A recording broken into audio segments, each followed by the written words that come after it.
আসসালামু আলাইকুম সবাইকে। এই যে আমাদের আরেকটা হেয়ার ট্রিটমেন্ট নিয়ে চলে আসলাম। এটা হচ্ছে আমাদের আরেকটা হেয়ার ট্রিটমেন্ট, যেটা এই যে হেয়ারটা অনেক বেশি ডাল ছিল, চুল কাটা হয়েছে, এরপর দেখেন না একটু ফাটা বোঝা যাচ্ছে। যাই হোক, উনি শর্ট করবে না, এই জন্য আমরা সব কিছু ফেলতে পারিনি। তো উনি আমাদের এখানে হেয়ার ট্রিটমেন্টটা করছেন। ওনার হেয়ার মানে যাতে চুলটা যাতে না পড়ে, হেয়ারটা যাতে স্মুথ থাকে, অল টাইম যাতে হেয়ারটা এরকমই স্মুথ থাকে, এর জন্য উনি একটা হেয়ার ট্রিটমেন্ট করছেন আমাদের এখান থেকে। Hair straightening treatment all things আমাদের এখান থেকে করছেন।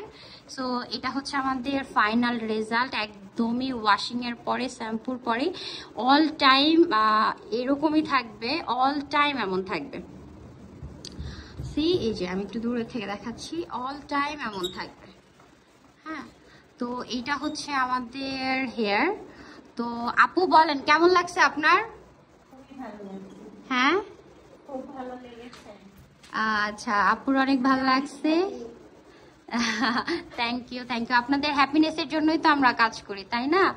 সো আপুর অনেক বেশি ভালো লাগছে।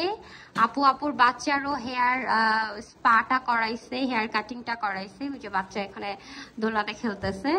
সো এইটা হচ্ছে আমাদের হেয়ার, যেটা একদমই অনেক সুন্দর হয়ে গেছে। অ্যান্ড ওনার একদমই হেয়ার ফলিং কিচ্ছু হয় না। So this is our hair. So যারা এমন হেয়ার করতে চান তারা চলে আসেন। ওনার বিফোর আফটার পিকচারও আমি দিয়ে দিব।